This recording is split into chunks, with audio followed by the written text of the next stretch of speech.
우리도 자위권 차원의 평화의 핵을 가질 때가 됐다. 불가능하죠. 한미동맹을 깨야만 핵무장을 할 수 있습니다. 한미동맹 지상주의자들일수록 핵무장을 얘기한다는 게 이게 좀 이해 못할. 한미동맹에 목숨 거는 사람들이 왜 핵을 주장하냐 이거예요. 대선 전략입니다. 북한 핵시설 선제 타격 가능한 어떤 수단도 배제하지 않고 검토해야 된다고 생각합니다. 이 선제 타격을 하려면은 어차피 미국이 해야 됩니다. 우리는 못해요. 전시작전 통제권도 없는 주제에 선제 타격을 주장한다는 것도 이게 아이러니 중에 아이러니예요. 우리 스스로 이 문제를 풀어내기 위해 가능한 모든 방법을 동원해야 합니다. 그동안에 문제 해결 안 된 거 있으면은 바로 그걸 해결하기 위해서 노력을 했었어야 됨에도 불구하고 3년 8개월이나 통치를 해놓고 16년 전에 2000년에 보낸 돈이 핵으로 돌아왔습니다 하는 식의 얘기를 하는, 그분이 전자공학과를 나온 걸로 알고 있는데 핵무장이나 전술핵 재배치, 선제 타격론 같은 걸 가지고 내년 대선 때 안보 논쟁 또는 종북 논쟁으로 끌고 들어가려고 하는 꼼수를 쓸 가능성이 있으니까 그때 속지 마십시오. 질문 하나 드려도 됩니까? 가만히 있어요. 금강산 다 알고 나는 가만히 있잖아. 부끄러운 줄을 알아야지. 실질적인 배경을 제가 말씀드리겠습니다. 이제는 말할 수 있다. 오늘의 하이라이트가 되지 않겠는가. 근데 우선 이 약물 의혹 전에 이 출발이 어디였냐면, 성형외과. 갑자기 최순실 성형외과가 등장하면서 이 모든 이야기가 출발을 하기 시작해요. 그죠? 그러면서 어딜 향해서 지금 열심히 가고 있는 와중인데, 병원 2개가 그동안 등장했죠. 최순실 씨가 단골로 다녔다는 성형외과 하나. 그 다음에 차움이라는 곳. 차움을 통해서 이제 길라움이 등장을 했고. 근데 이 단골 성형외과는 희한한 특혜들을 많이 받았죠. 각종 특혜. 요 특혜부터 이제 다시 간단하게 짚어보고, 그 다음 진도 나갈까 하는데, 요 특혜를 짚어보기 위해서, 성형외과 협회에서, 홍보의사를 하시는 권영대 선생님을 모시겠습니다. 안녕하십니까, 권영대입니다. 이 병원을 띄워주라고 청와대 경제수석이 나서죠.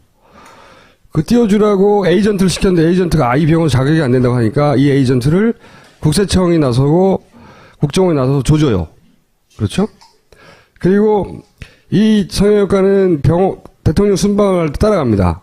사실은 성형외과 전체 업계에서 보면 굉장히 구멍가게 수준에 불과한데, 그리고 그 수준에서 만든 화장품도 막 청와대 선물 목록에 올라가고, 그리고 면세점에도 들어가고, 대형 화장품 업계도 들어가기 어려운 면세점에도 들어가고, 그리고 또 백남기 씨 부검영장을 받으려고 난리를 쳤던, 그래서 병사라고 썼던, 까마득하게 기억도 잘 안 나네 이젠. 거기 서울대병원의 병원장, 박근혜 대통령 주치 출신이죠. 굉장히 이례적으로 서울대 병원장이 된 이 양반. 이 양반이 서울대에서는 그런 수술이 없는데 서울대 병원은 미용 성형을 안 한대요. 그죠? 아닙니다. 서울대병원이 미용 성형을 안 하는 게 아니고요. 네. 서울대병원은 뭐 우리나라 최고의 국립병원인 만큼 네. 서울대병원 성형외과에는 훌륭한 선생님들이 많이 계시거든요. 네. 그런데 서울대병원 강남센터, 강남에 있는 센터는 의료 관광을 위해서 고급 그 외국인 그 의료 관광을 위해서 건강검진을 하는 센터거든요. 네. 그러니까 거기는 성형외과나 피부과 이런 임상 진료를 하는 데가 아니니까 네. 거기에서는 당연히 그런 게 있을 수가 없는 거죠. 제가 물어보니까 서울대 병원의 성형외과는 미용 시술을 안 하고 거기는 뭐라고 하면 사고가 났거나 아니면 기형이거나 네네. 이런 수술만 하는 곳인데 미용 성형에 필요한 이 실을 왜 샀냐. 네네.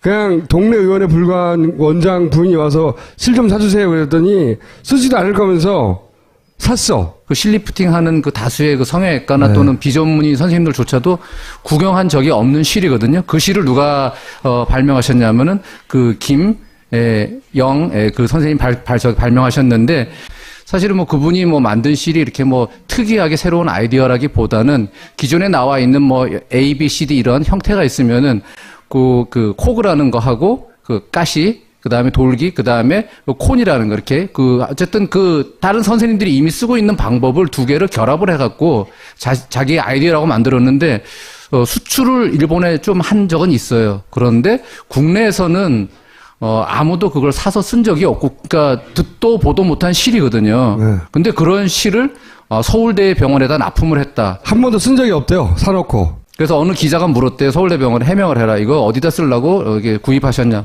우리도 모르겠습니다. 근데 자 이게 아까 이제 우리 총수님 말씀하셨지만은 병원장이 살 수 있다고 사는 게 아니에요. 우리 대학병원이란 데는요. 어떤 그 소모품이라든지 또는 그 뭐 레이저라든지 의료기기를 이거를 하나 구매를 하기 위해서는 절차가 필요합니다. 첫째, 누가 쓸 건지. 그 다음에 왜 쓸 건지, 그 다음에 쓰면은 어떤 게 이득인지, 그리고 환자들한테 어떤 이득, 그 병원에는 어떻게 이득이 있는지, 이거를 다 신청서를 써서, 그 다음에 심사위원회를 거쳐서 최종적으로 결제가 나야지 구매가 이루어지는 상당히 오랜 기간이 걸립니다.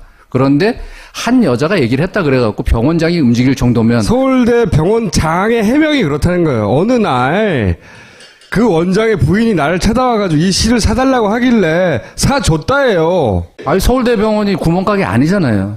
그리고 개인 병원이 아니지 않습니까? 그죠? 그리고 신분이 서울대병원이면은 공무원이에요. 네. 공무원이 그 구매 행위를 할 때 그 임의로 그 공무원이 결정해서 살 수가 없거든요. 해명이 진짜 골 때려요. 서울대 병원장이 이제 되어서 여러 사람들이 이제 이렇게 부탁을 할 때 거절하면, 미안하고 그래서 사줬다. 이게 말이 돼? 그렇게 해명했어요. J 플러스라는 또 그 화장품을 명품 화장품 급조해서 만들었어요. 갑자기 뭐 설날 대통령께서 하사품을 내리신다고.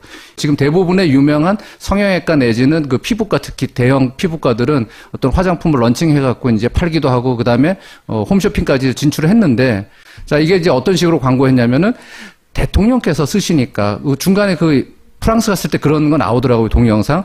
한국 화장품 쓰셔서 이렇게 대통령께서 이렇게 어느 연예인이, 그죠? 우리 아이돌 스타께서 그런 얘기를 하셨는데, 자, 대통령이 쓰시는 화장품, 그리고 대통령이 써보니 너무 좋아서 믿고, 하사품으로 내리시는 화장품. 그래서 또 그 힘으로 또, 명품 또 샵에 들어가고요. 네. 근데 실도 똑같습니다. 실도, 자, 봐라.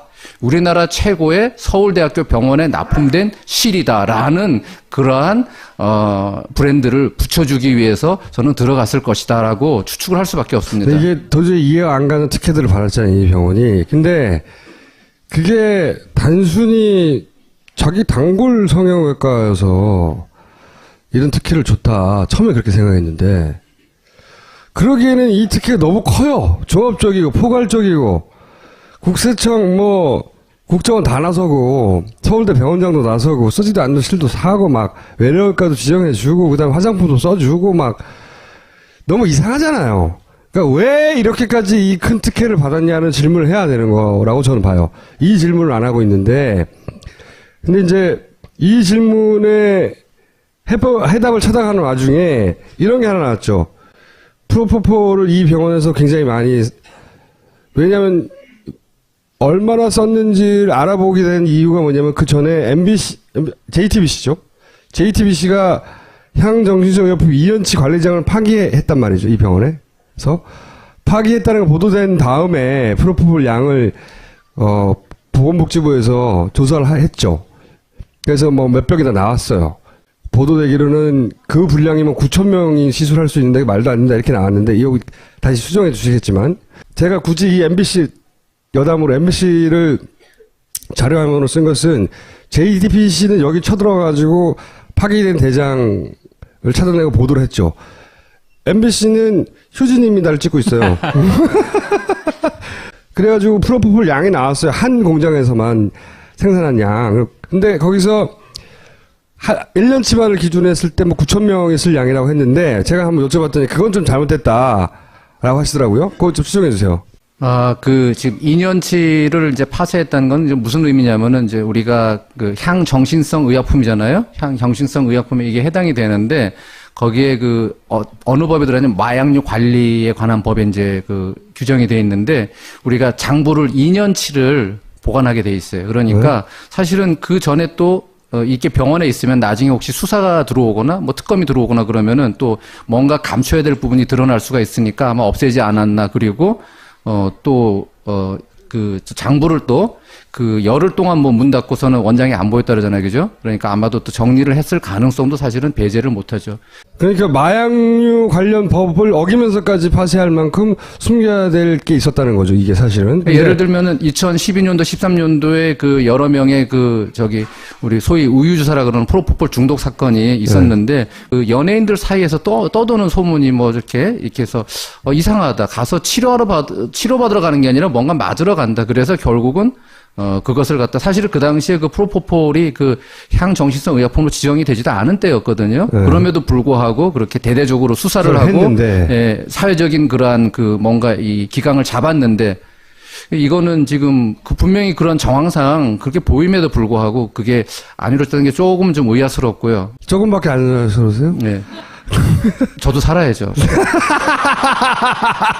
그러고 9,000명분이라 그런 건 조금 좀 오바가 있어요. 왜 그러냐면 그거를 뭐 물론 아까우니까 그죠? 뭐 물장사니까 사실은 또 나눠서 이렇게 환자한테 줄 수도 있겠죠. 그렇게 따져서 뭐 조금씩 나눠준다 그러면은 9,000명까지 계산도 가능하지만 통상적으로 우리가 원칙적으로 보면은 한 사람한테 하나를 써야 게 원칙입니다. 그 프로포폴이 우유주사라 그러는데 그 주 성분이 대두이고 그 다음에 거기에 뭐 난황이라든지 뭐 글리세롤이라든지 이런 부분들이 들어가기 때문에 그게 이제 우유처럼 하얗게 보이는데 보통 한 6시간 정도까지는 괜찮은데요. 한 반나절 이상 좀 넘어가면은 거기에 이제 균들이 자라기 시작하고 다음 날이나 그 다음 날 이렇게 났을 때는 보이는 건 똑같이 우유처럼 보이는데 그 안에는 벌써 균이 어마어마하게 들어가서 우리 관동군 실험하는 것도 아닌데 여기 균을 주사하는 거나 똑같은 일이 벌어지는 겁니다. 상하는구나. 아주 무섭습니다. 그래서 상하기 아주 쉬운 저기기 때문에 주사기 때문에 반드시 한번 쓴 거는 깐 거는 다시 재사용하지 않고 반드시 버리도록 돼 있고요. 이건 또 그냥 못 버립니다. 예를 들면은 저것을 우리 이제 그 제약회사에서 이제 배달하지 않습니까? 배달하는데 다른 뭐 영양제라든지 뭐 항생제라든지 약품들은 그냥 직원들이 받아갖고 사인해갖고 인수하면 되거든요. 요런 그 향정신성 의약품 반드시 원장을 찾습니다. 원장을 찾아서 이 원장이 인수했다는 걸 써야 됩니다. 그래서 원장 사인해야 되고 그런 상태에서 이제 인수인계가 이루어지고 자, 이걸 썼어요. 쓰면은 저 같으면은 예를 들면 20cc 하나 깠는데 뭐 이제 이 환자를 하나 재우다 보니까 한 5cc, 뭐 6cc밖에 안 쓰고 남았잖아요. 그죠? 물론 뭐 그 다음 수술이 이루어지고 뭐 급할 때는 그걸 남은 거 또 바로 이어서 쓸 수도 있겠는데 통상은 그것은, 이렇게 남겨놓고 따로 보관했다가 나중에 일괄적으로 모아서 장부랑 대조해서 숫자 맞춰갖고 보건소에 갖다 주고 폐기하게 돼 있습니다. 그러면은 보건소에서도 그냥 눈으로 보고 폐기하는 게 아니고 사진을 다 찍어서 담당 부서가 있어요. 그게 이제 의학계거든요. 의학과장 보건소 들어가면은 거기서 다 이렇게 증거가 다 나중에 엄격하게 관리하는 무섭습니다. 그래서 저거를 법을 위반하면은 2년 이하의 징역이나 2천만 원 이하의 벌금입니다. 어마어마한 범죄입니다. 근데 이걸 폐기해버렸다는 거죠. 무서워. 뭘 감추려고 했는지 모르겠는데 폐기했다는 거예요. 아니죠. 네. 법적으로는 하자가 없습니다. 왜냐하면은 이 향정신성 의약품에 관한 장부는 2년 동안 보관하게 되어 있습니다. 2년 전 거를 했으니까. 2016년이니까 2014년 이전의 것을 폐기하였다라고 지금 보도가 되어 있습니다. 근데 그걸 왜 굳이 폐기해야 하느냐가 문제군요. 굳이 뭐 폐기해야 될 이유는 없죠. 뭐 근데 폐기해야 될 이유는 예를 들면은 뭐 세무조사 들어오면 과거 뭐 5년까지 또 털을 수가 있으니까 첫째는 그 세무조사할 때 여러 기준이 뭐 실 같은 거 갖고도 기준이 실을 얼마나 썼냐 그러면은 대충 우리 그 세무서에서는 다 추정을 합니다. 근데 JTBC가 갔는데 세무서는 아니잖아요. 그렇죠. 근데 그러니까 뭔가 숨길 만한 그가 있거나 그러니까 좀 뭔가 두려웠겠죠. 예. 그리고 언젠가는 이게 누군가가 좀 이 수사를 들어와서 치고 들어올 수도 있잖아요. 그죠? 그러니까 아마 그거에 대한 대비를 철저하게 아마 했던 것 같아요. 그러니까 이게 이제 프로포폴로 우유주사를 한다는 건데 우유주사가 문제가 되는 이유가 뭐예요? 사실은 중독성은 그렇게 많지 않은 약이거든요. 네. 근데 맞고 나서 보면은 그 10분, 20분 정도밖에 안 잤는데 상당히 숙면을 취한 듯이 개운합니다. 그리고 이제 요것이 이렇게 좀 재운 상태에서 조금 끓면은 약간 좀 이렇게 환각 상태가 돼요? 환각까지는 안 가고요. 그러니까 기분이 좋은 상태로. 멍한 상태가 된다. 네네네. 그래서 사실은 옛날에 이게 뭐 피로주사, 뭐 영양주사 이런 식으로 해갖고 또 이름 붙여갖고 이걸 많이 팔아먹다가 이제 다 잡혀 들어갔죠. 그 당시에. 그 이후에도 이 우유주사 장사는 여전히 살아남아서 하고 있다고 얘기를 듣긴 했는데. 여기 사실은 뭐 우리나라는 성형 천국인데 아주 싼 가격에 그 모든 성형 그 수술을 받을 수가 있거든요. 그러다 보니까 너무 경쟁이 심하다 보니까 일부 의원들은 사실 위험하지만 그죠? 늘 하이 리스크 하이 리턴이잖아요. 그래서 우유 장사를 하고 있다. 그래서 아마 일부는 하고 있을 거고 그럴 개연성이 상당히 많이 있죠. 그렇게 향정신성 의약품과 관련된 연결고리가 하나 나오기 시작한 거죠. 꼭 여기가 했다는 게 아니라, 예? 그랬나? 뭐 이런 추정을 해보는 게 합리적인 거죠. 근데 대리 처방 얘기, 차후에서 주사제를 대리 처방 받았다는 거 아니에요. 최순실 씨 기록에는 공황장애를 치료하는 향정신성 의약품 처방이 있는데 대리 처방이 의심되는, 여기서 대리 처방이라는 것은 박근혜 대통령한테 처방된 것으로 의심되는 항목에는 향정신성 내역이 없다, 이렇게 발표를 했어요. 박근혜 대통령이 가져간 것으로 기록된, 다른 사람 이름으로 남겨 가져간 것은 거기는 마약류가 없는데 최순실 씨 이름으로 마약류를 가져갔다는 거예요. 그런데 최순실 씨 이름으로 가져간 마약류를 최순실 씨가 다 썼다는 말은 없다고. 아무도 모르죠. 그러니까 거꾸로 얘기하면 그걸 박 대통령이 썼다가 쓰지 않았다는 증거가 없다는 거지. 그런데 그중에서 의사들이 보기에 골 때린 건 뭐예요? 의료법상에는 대리 처방을 못하게 돼 있어요. 원칙적으로 의사는 환자를 직접 진료를 하고 그 환자의 상태를 평가해서 진단을 내린 다음에 그의 상태에 맞는 약을 처방하게 돼 있거든요. 당뇨약을 줬는데 자 폐렴으로 해서 예를 들면 집에서 어느 날 사모님이 일어났더니 죽어버렸다. 이거를 만약에 의사한테 당신이 대리 처방해갖고 환자를 제대로 안 봐서 우리 남편이 죽었다 그러면 이 의사는 꼼짝없이 당해야 됩니다. 자, 첫째, 대리 처방에 의한 처분 1년 이하의 징역이나 300만 원 이하의 벌금을 쳐야 돼요. 두 번째, 자 그러면 사람이 죽었어요. 뭐가 들어오겠습니까? 소송이 들어와요. 그럼 내가 그거 다 배상해 줘야 돼요. 그래서 사실은 알약 처방도, 먹는 약 처방도 대리 처방을 거의 안 해주는 상태거든요. 그런데 주사를 대리 처방을 했다. 물론 그 보건복지부 말대로 우리가 그 사람한테 필요한 약을 처방을 했으니까 주사제를 포괄적으로 대리 처방이라고 볼 수도 있겠습니다. 그렇지만 엄밀히 따지면요. 자, 모든 약은 약이라는 측면과 독이라는 측면 양면을 가지고 있어요. 그죠? 더군다나 주사는요. 바로 놓는 순간 또는 놓고 나서 그 바로 직후에 몸에서 그 약효가 나타나기 시작합니다. 바로 나타난단 말이에요. 그러면은 반대로 부작용도 바로 나타나요. 지금 대리 처방으로 주사제가 병원 밖으로 유출이 되었다. 의사 입장에서는요 전혀 상식밖에 있을 수 없는 일입니다. 네, 그게 향정이든 아니든 상관은 없어요. 근데 이게 향정이 나갔다면 더더욱 심각한 문제가 되죠. 보건복지가 발표를 하면서 최순실 씨 진료 기록에는 공황장애를 치료하는 향정신성 의약품이 있었다고 그랬어요. 근데 차음은 있잖아요.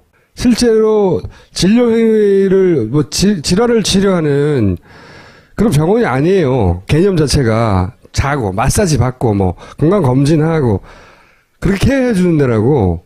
여기서 왜 공황장애 치료약을 처방해서 받느냐?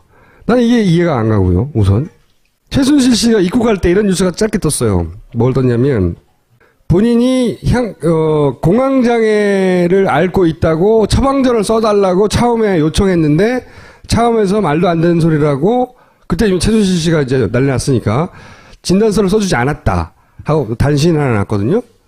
그러면 모순이 있죠. 왜 그러냐면 자, 모든 의사는요. 자, 첫째 우리가 진료 거부를 못하게 돼 있어요. 자, 들어왔으면 진료 거부를 하려고 그러면 합당한 사유가 있어야 돼요. 두 번째, 자, 내 병원에 들어와서 차트에 기록이 돼 있고 뭔가 제가 어쨌든 간에 만지고 해서 여기 뭔가 끄적거려 놓고 자, 여기 권영대란 사인을 했지 않습니까? 그러면은 아무 때라도 이 환자가 진단서를 요구하면은 발급을 해야 돼요. 자, 여기 모순이 있어요. 분명히 공황장애 때문에 향정신성 의약품을 투약을 했다라고 예를 들면은 얘기를 했잖아요. 발표에 의하면 그렇죠. 있어요. 자, 그러면은 근데 왜 진단서를 못 띄워줘요?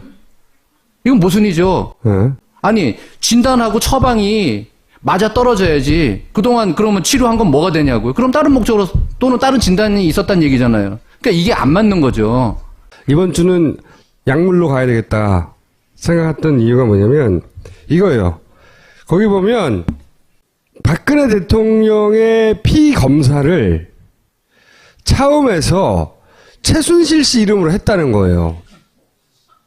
이게 무슨, 그리고 그게 끝이에요. 뉴스가.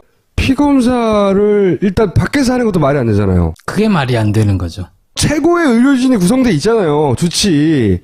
거기 과목도 여러 과목이죠. 모든 과목 다 있단 말이야. 피 뽑아주면 최고 의료진들 쫙 할 거 아니야. 근데 그걸 뽑아. 그런 다음에 이 케어하는 차원에다가 보내. 거기까지도 이해가 안 가는데 더 이해가 안 가는 건 그걸 최순실의 이름으로 해. 왜? 왜? 제가 왜인가를 생각하다가 도달한 결론은 이거였거든요. 그런 검사를 하면 안 되는 거야. 첫 번째. 그런 검사를 해서 원하지 않는 뭔가가 나오면 안 되는 거야. 그래서 이제 처음에 보냈는데 그것도 혹시 본인의 이름으로 피가 남으면 안 되는 거야. 그러면 여기서 궁금해지는 거죠. 이 피검사를 공개적으로 공식적으로 기록으로 남겨서는 안 되는 이유가 뭐냐 이거야. 라고 생각하던 와중에 이걸 봤어요. 왜 이승호 기자가 이 의혹을 풀어줄 수 있다고 제가 생각했느냐. 앰프도 전설의 누룽 현미로 밥을 지어봤습니다. 전설의 누룽 현미라니 과장이 심하구나. 일단 한번 드셔보시죠. 어디? 이 맛은 갓 지은 밥에서 누룽지의 맛이 그뿐만이 아니야. 냄새까지 고소하니 이거 정말 전설의 누룽 현미라 할 만하구나. 앰프도 누룽 현미. 지금 딴지마켓으로 오시면 전설의 누룽 현미를 맛보실 수 있습니다. 본격 직장인 드라마 공생 대리운전 편. 부장님 가볍게 한잔 하시죠. 나 차 가져왔는데. 아유 착한 콜 대리운전이 있잖아요. 부를 때마다 500원이 기부되는 착한 콜. 딴지가 기부 내역을 검증한 착한 콜 1800-9998. 대리운전도 믿고 맡기세요. 꽃배달은 1800-9222. 퀵서비스는 1800-9668로 착한 콜 하실 수 있습니다. 제가 이승호 기자를 긴급 구조 요청을 한 이유는 뭐냐면 지난주에 쓴 기사인데 사실은 언론들이 하나도 받아 쓰지 않은 기사가 하나 있어요. 뭐냐. 고발뉴스, 본인이 운영하고 있는 고발뉴스 단독 최 씨 일가 약물 중독 주사도 직접 나.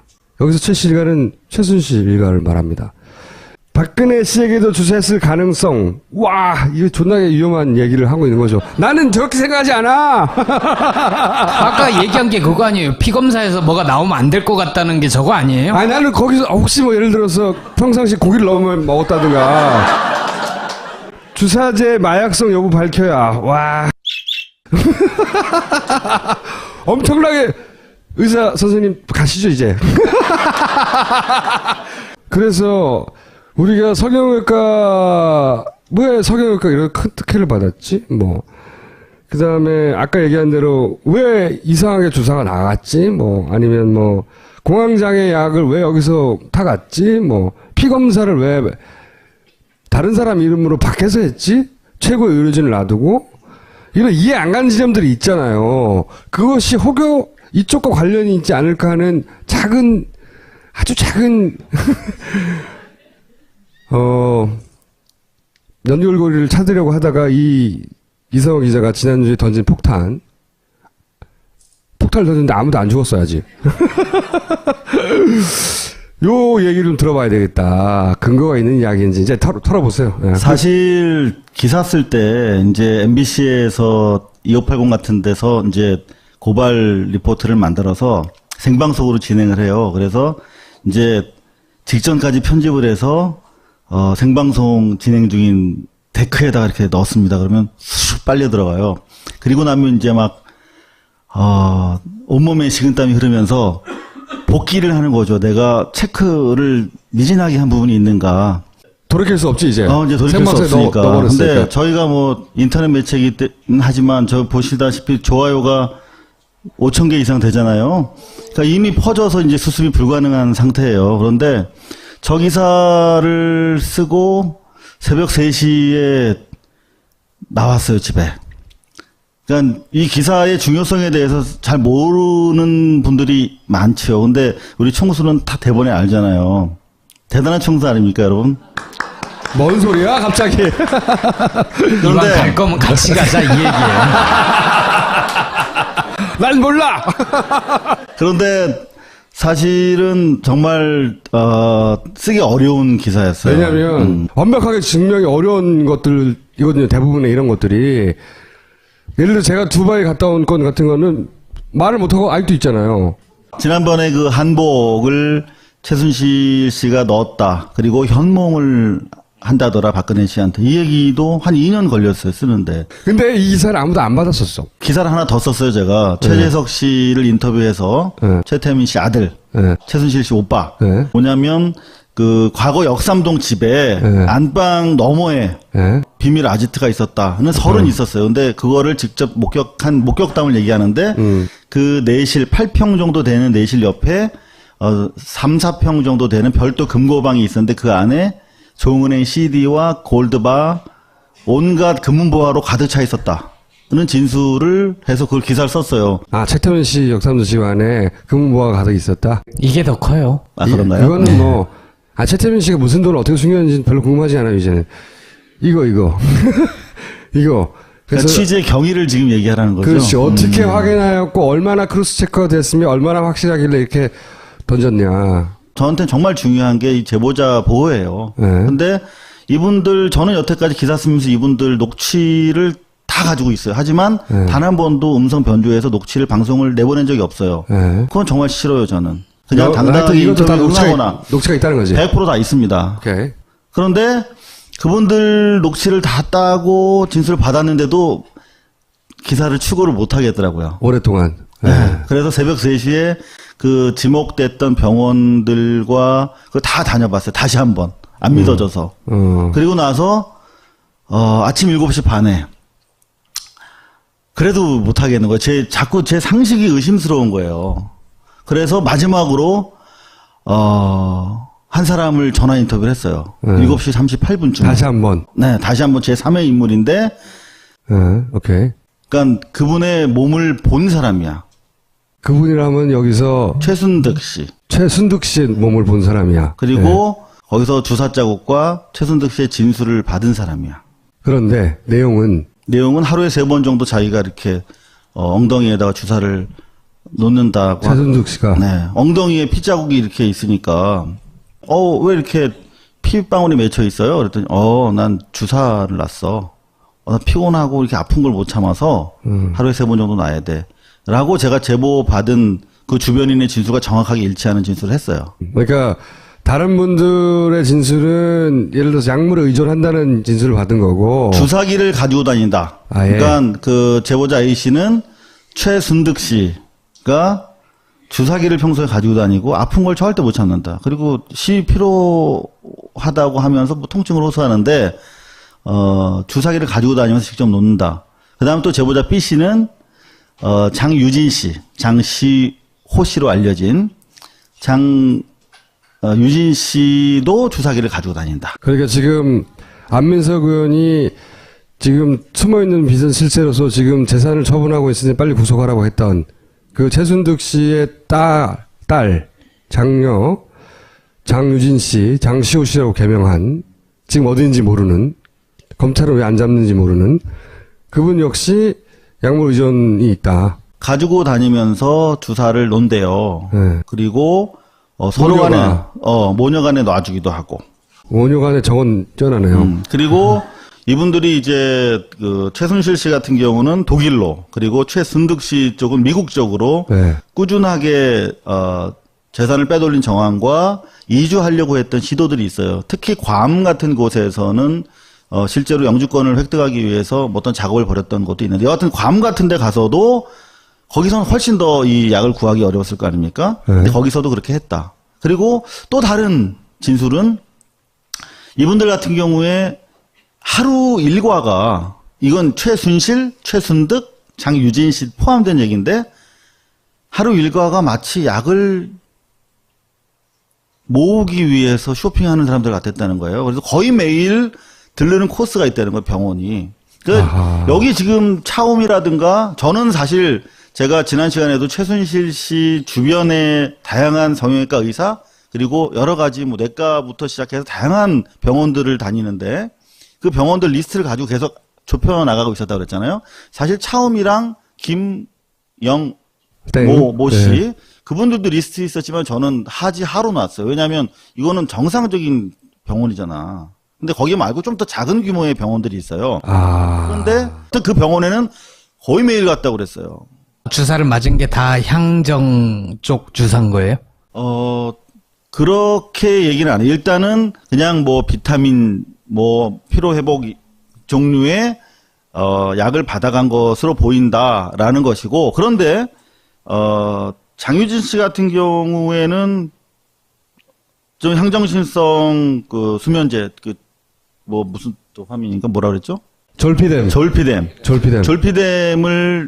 많이 이용을 하셨대요. 졸피뎀은 제가 오촌 살인 사건에도 등장하는 약물인데 그걸 상당히 빈번하게 사용을 하셨고, 또 아프다고 그러면서 놓는 주사가 있었는데 그거는 프로포폴보다는 몰핀과 비슷한 쪽의 주사라고 했다는 거예요. 이거 지금 2개 달랑 나온 건데 더 많은 곳을 돌아다녔다는 거죠. 거의 매일.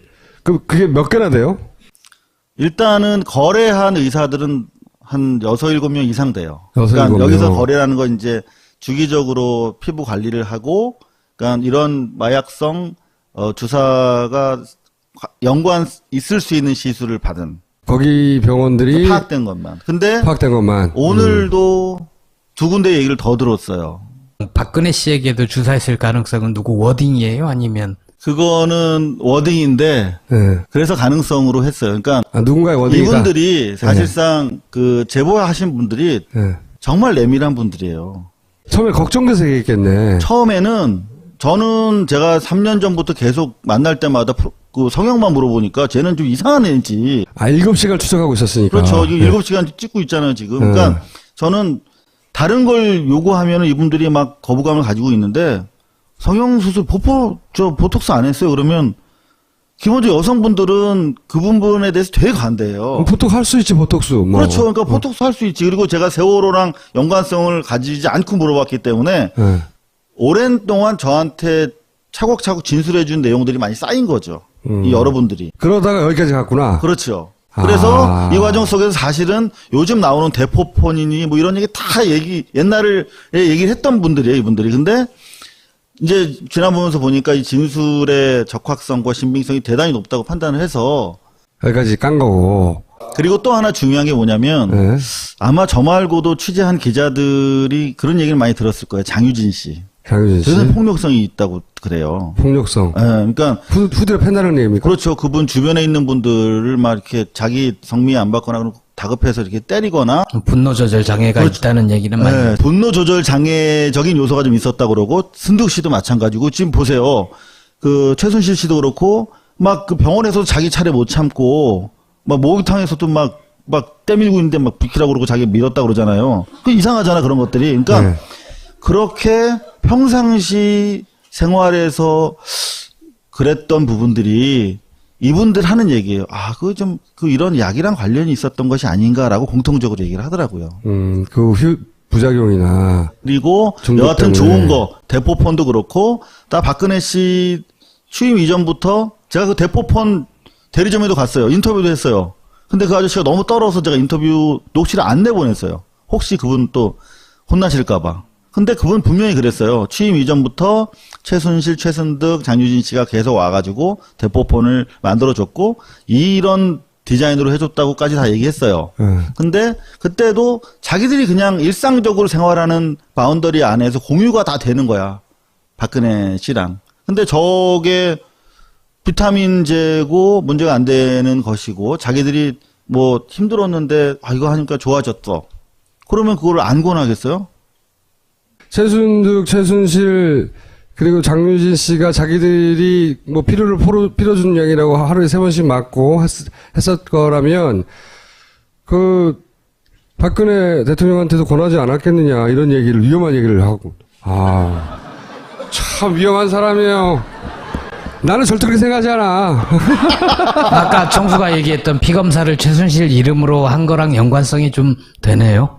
만약에 혹여라도 사용했을 가능성은 저는 없다고 생각하지만 뭔가 피검사에서 나오지 말아야 할 약물을 만약에 주사받았거나 먹었다면 그 건강검진을 해야 되겠지만 그 종합적인 검진을 안 하고 싶을 거 아니에요. 종합적인 피검사는. 통상 네. 그 저희가 병원에서 하는 검사에서 그러니까 우리가 이제 이 공해가 많다 보니까 그 중금속에 대한 그런 오염에 대한 검사는 하더라도 이 약물 중독에 대한 검사는 거의 안 하거든요. 그러니까 일반 병원에서 안 하겠죠. 일반 병원에서 안 하고 예를 들면은 우리가 이제 소위 말해서 국가수 같은데 이 사람이 죽었는데 약물 중독으로 죽었나 그럴 경우에만 이제 특수한 그 시약이 필요하니까 그런데 그건 조금 상상인 것 같고요. 근데 어쨌든 기록으로 남겨지는 게 두려웠을 수도 있잖아요.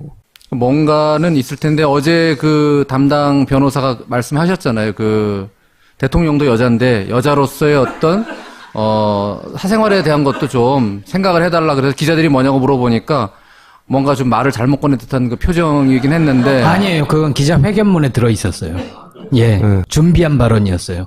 그래서 의사 선생님 보기에는 네네. 여성으로서의 사생활 이걸 어떻게 해석할 수 있습니까? 뭐 친구처럼 언니처럼 뭐 이렇게 좀 같은 그 패밀리 아닙니까? 뭐 옛날 아버지 때부터. 그런데 약물을 했다는 거예요? 안 했다는 거예요? 그건 모르죠. 그거는 모르는 얘기고. 그다음에 이제 그 대통령 주치 얘기요. 대통령 주치가 이제 그 자문이라는 건데 자문이가 말 그대로 자문은 자문이거든요. 그럼 무슨 소리냐면은 대통령 주치의는 통상 그렇게 그 산부인과 의사가 뭐 대통령이 임신한 것도 아니고 무슨 자궁 근종이 생긴 것도 아니고 폐경기 때문에 지금 막 헉헉거리는 그런 나이도 아니고 60이 이미 넘었는데 폐경기는 이미 지났을 텐데 그죠? 그 대통령 주치의가 산부인과 의사라는 이해가 안 가. 통상은 그 내과 의사거든요. 그러면 그렇죠. 내과 의사가 다 알기가 어렵거든요. 예를 들면 저 같은 경우도 학생 때는 다 시험 봐서 통과했지만 지금 다른 과목을 논 지가 오래됐으니까 성형외과 밖에는 사실 잘 모르거든요. 그럼 대통령 주치의가 전반적으로 알더라도 과과별로 자문의를 둬서 이 주치의는 주치의입니다. 주치의가 잘 애매한 부분에 대해서 우리가 이제 컨설팅을 하는 거죠. 자, 지금 대통령이 이런 증상이 있고 지금 검사 결과는 이런데 당신 소견은 어떻습니까? 이게 자문입니다. 자문이거든요. 자문의가 직접 대통령을 손대는 게 자문의가 아닙니다. 그러니까 여기에 지금 상당히 그 심각한 오류가 있고 그다음에 우리가 통상적으로 지금 하도 의혹이 많다 보니까 자꾸 이제 의심을 하는데 통상적으로 지금 제가 알기로도 이 차움에서 그 약물 중독 검사를 하는 그러한 그 검사 저기는 없는 것 같고요. 지금 저 친구가 얘기한 게요.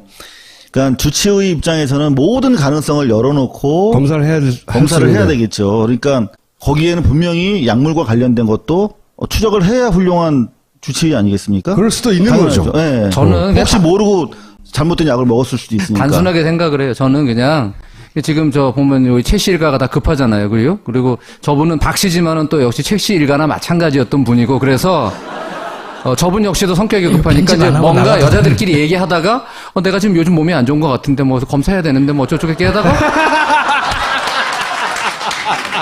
언니 그러면 언니 피 뽑아줘. 그러면 내가 이제 가서 검사해줄게. 아니 근데 문제는 대통령은 이러면 안 된다는 거죠. 아니 생각해보세요.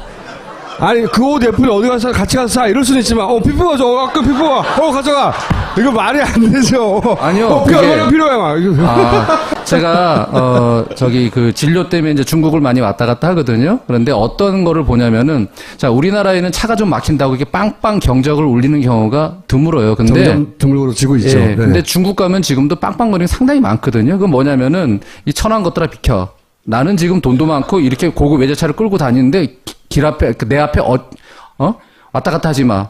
나는 가야 돼. 나는 귀한 사람이 이런 거거든요. 근데 저는 저분들이 뭐 단지 어떤 뭐 성격 장애, 분노 조절 장애 이렇게 볼 수도 있겠지만은 사실은 그 너무 강한 권력에 오랫동안 길들여져 있기 때문에 사실은 우리 소위 이제 다 그냥 천민으로 개돼지로 보는 거죠. 하지만 이거는 대리 피검사는 그걸로 설명이 안 되는 거죠. 보건복지부가 왜 이렇게 두리뭉실하게 했을까 그런데요. 자 보시면은 자 차트라는 거는 한 사람의 개인 비밀이 기록된 거거든요. 프라이버시를 지켜줘야 될 예를 들면은 그 고해 성사를 받은 신부는 그 사람이 살인을 했다 그래도 입을 다물고 있어야 되거든요. 의사도 마찬가지거든요. 환자의 비밀을 알았을 때 그걸 입을 열면 안 돼요. 그죠? 그런데 그분은 옛날에 어느 개그 우먼의 그 비밀을 다 깠잖아요.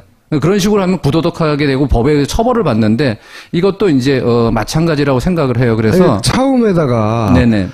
자신의 피를 애초에 네네. 보내는 것도 말이 안 되지만 가까이 있는 주치의한테 주면 되잖아요. 근데 그래서 저거는 아마 조사하면은 나올 것 같아. 사실은 별거 아닌 해프닝이고 끝날 가능성이 많고, 사실은 저는 이건 핵심은 아니라고 보고 이 위에 두 개가 사실은 더 이거는 핵심이라고 이제 의사 봐요. 선생님이 하실 수 있는 말이니까 그런 거고, 여기는 이제 저는 이 대리피 검사가 지금 성형외과, 차음 등등 관련해서 나온 모든 단신 종합해서 제일 이상한 대목이라고 생각하고. 제가 방점을 하나만 찍어드릴게요. 지금 방점, 오케이.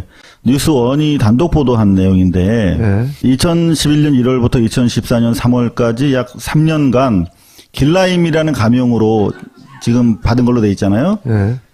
그런데 최순득이라는 차명으로도 진료 또는 처방을 받은 것으로 나타났대요. 그러니까 여태까지 최순득 씨는 안 나왔어요.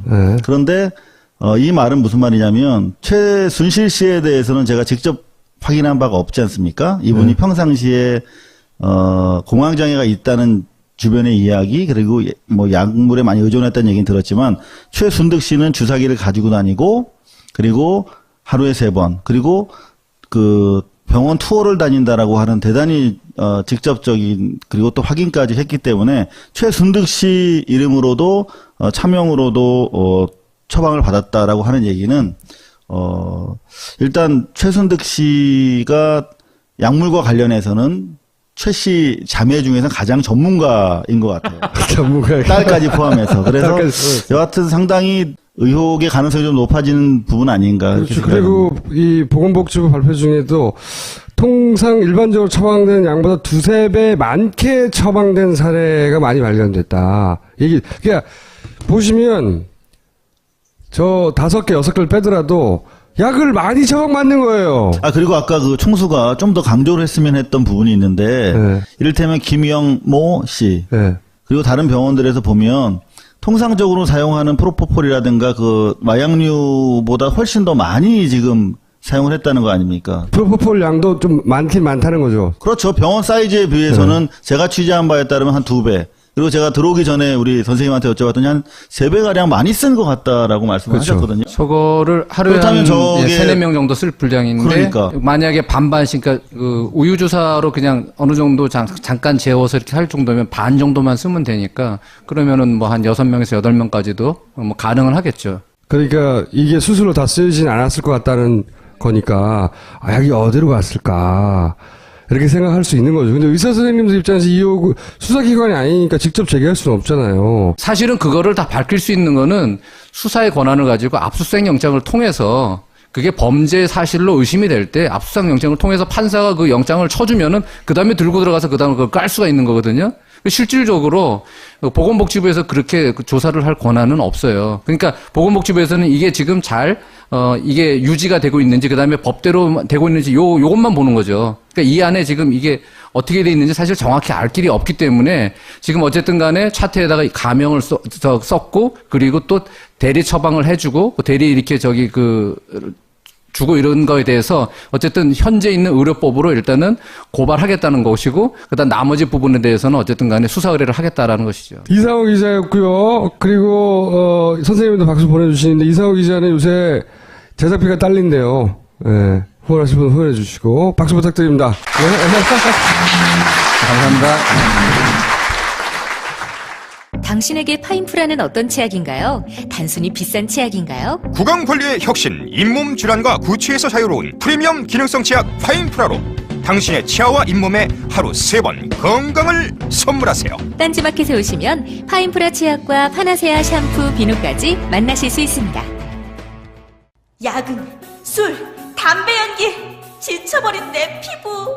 싫어. 영양이 넘치는 그것이 필요해.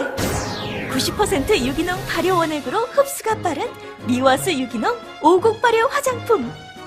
유기농 발효 곡물이 느껴진다. 촉촉하면서도 뽀송한 미와수. 딴지마켓에서 판매 중이었네.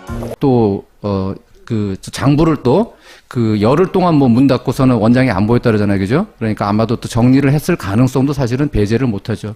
그러니까 마약류 관련 법을 어기면서까지 파쇄할 만큼 숨겨야 될 게 있었다는 거죠. 이게 사실은. 예를 들면은 2012년도, 13년도에 그 여러 명의 우리 소위 우유주사라 그러는 프로포폴 중독 사건이 있었는데 그 연예인들 사이에서 떠도는 소문이 뭐 이렇게 해서 이상하다. 가서 치료받으러 가는 게 아니라 뭔가 맞으러 간다. 그래서 결국은 그것을 갖다 사실은 그 당시에 그 프로포폴이 그 향정신성 의약품으로 지정이 되지도 않은 때였거든요. 그럼에도 불구하고 그렇게 대대적으로 수사를 하고 사회적인 그러한 그 뭔가 이 기강을 잡았는데 이거는 지금 분명히 그런 정황상 그렇게 보임에도 불구하고 그게 안 이루어졌다는 게 조금 좀 의아스럽고요. 조금밖에 안 의아스러우세요? 네.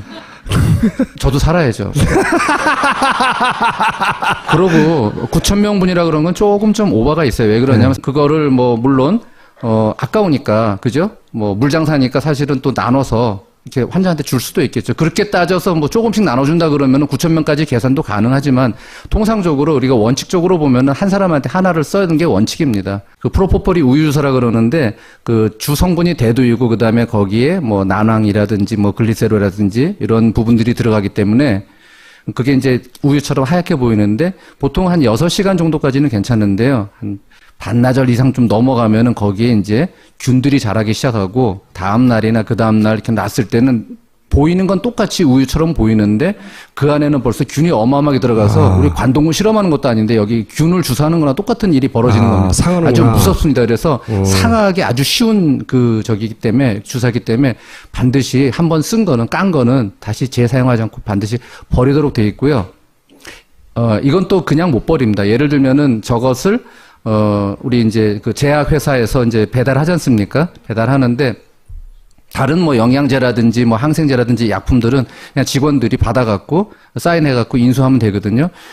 요런 그 향정신성 의약품 반드시 원장을 찾습니다. 원장을 찾아서 이 원장이 인수했다는 걸 써야 됩니다. 그래서 원장 사인해야 되고 그런 상태에서 이제 인수인계가 이루어지고 자, 이걸 썼어요. 쓰면은 저 같으면은 예를 들면 20cc 하나 깠는데 이제 이 환자를 하나 재우다 보니까 한 5cc, 뭐 6cc밖에 안 쓰고 남았잖아요. 그죠? 물론 뭐 그 다음 수술이 이루어지고 뭐 급할 때는 그걸 남은 거 또 바로 이어서 쓸 수도 있겠는데 통상은 그것은, 이렇게 남겨놓고 따로 보관했다가 나중에 일괄적으로 모아서 장부랑 대조해서 숫자 맞춰갖고 보건소에 갖다 주고 폐기하게 돼 있습니다. 그러면은 보건소에서도 그냥 눈으로 보고 폐기하는 게 아니고 사진을 다 찍어서 담당 부서가 있어요. 그게 이제 의학계거든요. 의학과장 보건소 들어가면은 거기서 다 이렇게 증거가 다 그래서 나중에 엄격하게 관리하는 무섭습니다. 그래서 저거를 법을 위반하면은 2년 이하의 징역이나 2천만 원 이하의 벌금입니다. 어마어마한 범죄입니다. 근데 이걸 폐기해버렸다는 거죠. 뭘 감추려고 했는지 모르겠는데 폐기했다는 거예요. 아니죠. 법적으로는 하자가 없습니다. 왜냐하면은 우리도 자위권 차원의 평화의 핵을 가질 때가 됐다. 불가능하죠.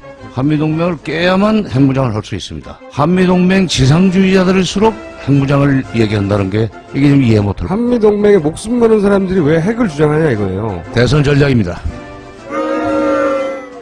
북한 핵시설 선제 타격 가능한 어떤 수단도 배제하지 않고 검토해야 된다고 생각합니다. 이 선제 타격을 하려면은 어차피 미국이 해야 됩니다. 우리는 못해요. 전시작전 통제권도 없는 주제에 선제 타격을 주장한다는 것도 이게 아이러니 중에 아이러니예요.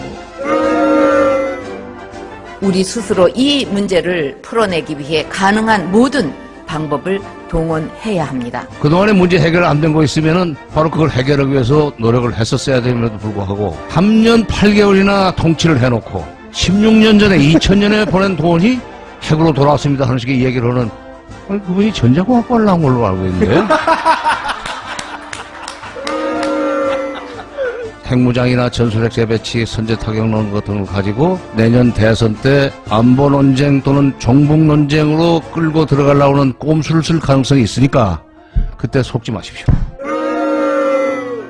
질문 하나 드려도 됩니까? 가만히 있어요. 금강산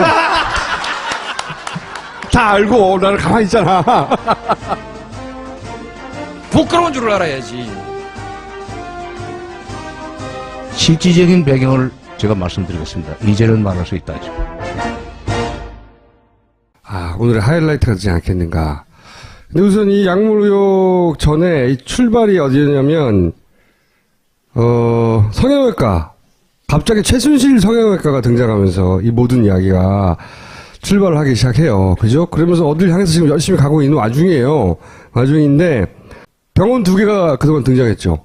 최순실 씨가 단골로 다녔다는 성형외과 하나. 그 다음에 차움이라는 곳. 차움을 통해서 이제 길라움이 등장을 했고. 근데 이 단골 성형외과는 희한한 특혜들을 많이 받았죠. 각종 특혜. 요 특혜부터 이제 다시 간단하게 짚어보고, 그 다음 진도 나갈까 하는데, 요 특혜를 짚어보기 위해서, 성형외과 협회에서, 홍보의사를 하시는 권영대 선생님을 모시겠습니다. 안녕하십니까. 권영대입니다. 이 병원을 띄워주라고 청와대 경제수석이 나서죠. 그 띄워주라고 에이전트를 시켰는데 에이전트가 이 병원 자격이 안 된다고 하니까 이 에이전트를 국세청이 나서고 국정원이 나서서 조져요. 그렇죠? 그리고 이 성형외과는 대통령 순방을 따라갑니다. 사실은 성형외과 전체 업계에서 보면 굉장히 구멍가게 수준에 불과한데, 그리고 그 수준에서 만든 화장품도 막 청와대 선물 목록에 올라가고, 그리고 면세점에도 들어가고, 네? 대형 화장품 업계도 들어가기 어려운 면세점에도 들어가고, 그리고 또 백남기 씨 부검영장을 받을 이렇게 부탁을 할 때 거절하면 미안하고 그래서 사줬다. 이게 말이 돼? 그렇게 해명했어요. J 플러스라는 또 그 화장품을 명품 화장품 급조해서 만들었어요. 갑자기 뭐 설날 대통령께서 하사품을 내리신다고. 지금 대부분의 유명한 성형외과 내지는 그 피부과, 특히 대형 피부과들은 어떤 화장품을 런칭해갖고 이제 팔기도 하고, 그 다음에 홈쇼핑까지 진출을 했는데, 자, 이게 이제 어떤 식으로 광고했냐면은 대통령께서 쓰시니까 중간에 프랑스 갔을 때 그런 거 나오더라고요, 동영상. 한국 화장품 쓰셔서 이렇게 대통령께서 이렇게 어느 연예인이, 그죠? 우리 아이돌 스타께서 그런 얘기를 하셨는데, 자, 대통령이 쓰시는 화장품, 그리고 대통령이 써보니 너무 좋아서 믿고, 하사품으로 내리시는 화장품. 그래서 또 그 힘으로 또, 명품 또 샵에 들어가고요. 네. 근데 실도 똑같습니다. 실도, 자, 봐라. 우리나라 최고의 서울대학교 병원에 납품된 실이다라는 그러한 브랜드를 붙여주기 위해서 저는 들어갔을 것이다라고 추측을 할 수밖에 없습니다. 이게 도저히 이해가 안 가는 특혜들을 받았잖아요, 이 병원이. 근데 그게 단순히 자기 단골 성형외과여서 이런 특혜를 줬다. 처음에 그렇게 생각했는데, 그러기에는 이 특혜가 너무 커요. 종합적이고 포괄적이고, 국세청 국정원 다 나서고, 서울대 병원장도 나서고, 쓰지도 않는 실도 사고, 막, 외래외과도 지정해주고, 그 다음에 화장품도 써주고, 막, 너무 이상하잖아요. 그러니까 왜 이렇게까지 이 큰 특혜를 받았냐는 질문을 해야 되는 거라고 저는 봐요. 이 질문을 안 하고 있는데, 근데 이제, 이 질문에 해답을 찾아가는 와중에, 이런 게 하나 나왔죠. 프로포폴을 이 병원에서 굉장히 많이, 왜냐면, 얼마나 썼는지를 알아보게 된 이유가 뭐냐면, 그 전에 JTBC죠? JTBC가 향정신성의약품 이연치 관리장을 파기했단 말이죠, 이 병원에서. 파기했다는 거 보도된 다음에 프로포폴 양을, 보건복지부에서 조사를 했죠. 그래서 몇 병이 다 나왔어요. 보도되기로는 그 분량이면 9,000명이 시술할 수 있는데 말도 안 된다 이렇게 나왔는데, 이거 다시 수정해 주시겠지만, 제가 굳이 이 MBC, 여담으로 MBC를 자료화면으로 쓴 것은 JTBC는 여기 쳐들어가지고 파기된 대장을 찾아내고 보도를 했죠. MBC는 휴진입니다를 찍고 있어요. 그래가지고 프로포폴 양이 나왔어요. 한 공장에서만 생산한 양. 근데 거기서 1년치만을 기준으로 했을 때 9,000명이 쓸 양이라고 했는데, 제가 한번 여쭤봤더니 그건 좀 잘못됐다라고 하시더라고요. 그거 좀 수정해 주세요. 지금 2년치를 이제 파쇄했다는 건 이제 무슨 의미냐면은, 이제 우리가 향정신성 의약품이잖아요? 향정신성 의약품에 이게 해당이 되는데, 거기에 어느 법에 들어가냐면 마약류 관리에 관한 법에 이제 규정이 되어 있는데, 우리가 장부를 2년치를 보관하게 돼 있어요. 그러니까 사실은 그 전에 또 이게 병원에 있으면 나중에 혹시 수사가 들어오거나 뭐 특검이 들어오거나 그러면은 또 뭔가 감춰야 될 부분이 드러날 수가 있으니까 아마 없애지 않았나. 그리고 하려고 난리를 쳤던, 그래서 병사라고 썼던, 까마득하게 기억도 잘 안 나네 이젠. 거기 서울대병원의 병원장, 예?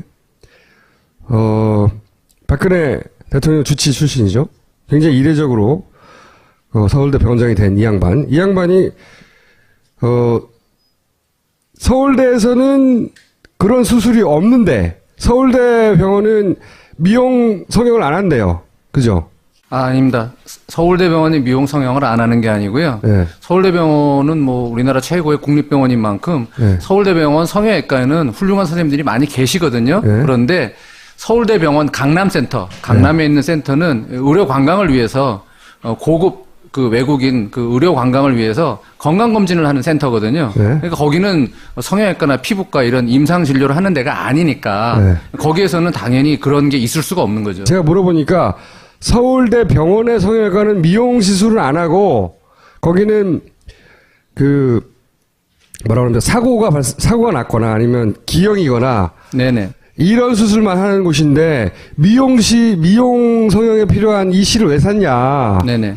그냥 동네 의원에 불과한 원장 부인이 와서 실 좀 사주세요 그랬더니 쓰지도 않을 거면서 샀어. 그 실리프팅 하는 그 다수의 그 성형외과나 또는 비전문의 선생님들조차도 구경한 적이 없는 실이거든요. 그 실을 누가 발명하셨냐면은 그 김영 그 선생님 발명하셨는데 사실은 뭐 그분이 뭐 만든 실이 이렇게 뭐 특이하게 새로운 아이디어라기보다는 기존에 나와 있는 뭐 A, B, C, D 이런 형태가 있으면은 그 코그라는 거 하고 그 가시 그다음에 돌기 그다음에 콘이라는 거 이렇게 그 어쨌든 그 다른 선생님들이 이미 쓰고 있는 방법을 두 개를 결합을 해 갖고 자기의 아이디어라고 만들었는데 수출을 일본에 좀 한 적은 있어요. 그런데 국내에서는 아무도 그걸 사서 쓴 적이 없고, 그러니까 듣도 보도 못한 실이거든요. 네. 근데 그런 실을 서울대 병원에다 납품을 했다. 한 번도 쓴 적이 없대요. 사놓고. 그래서 어느 기자가 물었대요. 서울대 병원에 해명을 해라. 이거 어디다 쓰려고 이게 구입하셨냐? 우리도 모르겠습니다. 근데 자 이게 아까 이제 우리 총수님 말씀하셨지만은 병원장이 살 수 있다고 사는 게 아니에요. 우리 대학병원이란 데는요. 어떤 그 소모품이라든지 또는 그 뭐 레이저라든지 의료기기를 이거를 하나 구매를 하기 위해서는 절차가 필요합니다. 첫째, 누가 쓸 건지, 그 다음에 왜 쓸 건지, 그 다음에 쓰면은 어떤 게 이득인지, 그리고 환자들한테 어떤 이득, 병원에는 어떻게 이득이 있는지 이거를 다 신청서를 써서 그 다음에 심사위원회를 거쳐서 최종적으로 결제가 나야지 구매가 이루어지는 상당히 오랜 기간이 걸립니다. 그런데 한 여자가 얘기를 했다 그래갖고 병원장이 움직일 정도면 서울대 병원장의 해명이 그렇다는 거예요. 어느 날 그 원장의 부인이 나를 찾아와가지고 이 실을 사달라고 하길래 사줬다예요. 아니 서울대 병원이 구멍가게 아니잖아요. 그리고 개인 병원이 아니지 않습니까? 그죠?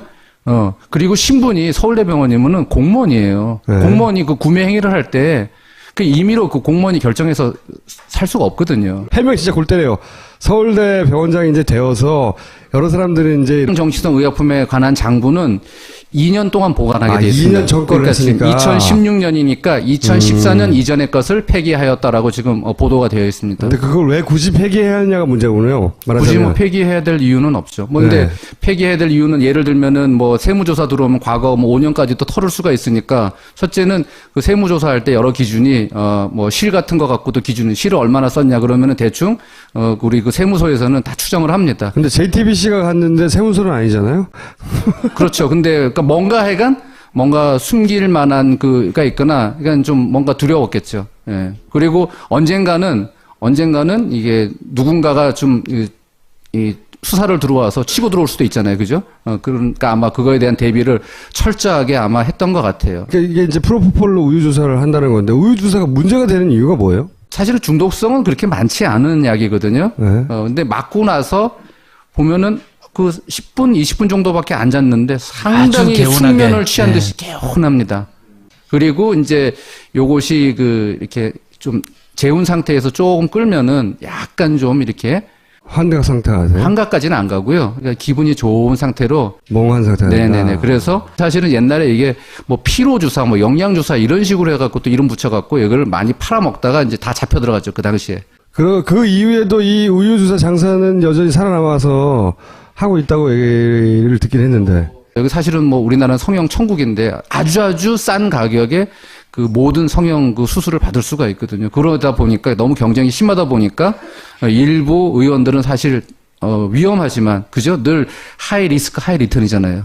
그래서 우유 장사를 하고 있다. 그래서 아마 일부는 하고 있을 거고 그럴 개연성이 상당히 많이 있죠. 그렇게 향정신성 의약품과 관련된 연결고리가 하나 나오기 시작한 거죠. 꼭 여기가 했다는 게 아니라, 예? 그랬나? 뭐 이런 추정을 해보는 게 합리적인 거죠. 근데 대리 처방 얘기, 차후에서 주사제를 대리 처방 받았다는 거 아니에요. 최순실 씨 기록에는 공황장애를 치료하는 향정신성 의약품 처방이 있는데 대리 처방이 의심되는, 여기서 대리 처방이라는 것은 박근혜 대통령한테 처방된 것으로 의심되는 항목에는 향정신성 내역이 없다, 이렇게 발표를 했어요. 박근혜 대통령이 가져간 것으로 기록된, 다른 사람 이름으로 가져간 것은 거기는 마약류가 없는데 최순실 씨 이름으로 마약류를 가져갔다는 거예요. 그런데 최순실 씨 이름으로 가져간 마약류를 최순실 씨가 다 썼다는 말은 없다고. 아무도 모르죠. 그러니까 거꾸로 얘기하면 그걸 박 대통령이 썼다가 쓰지 않았다는 증거가 없다는 거지. 그런데 그 중에서 의사들이 보기에 골 때린 건 뭐예요? 의료법상에는 대리 처방을 못하게 돼 있어요. 원칙적으로 의사는 환자를 직접 진료를 하고 그 환자의 상태를 평가해서 진단을 내린 다음에 그의 상태에 맞는 약을 처방하게 돼 있거든요.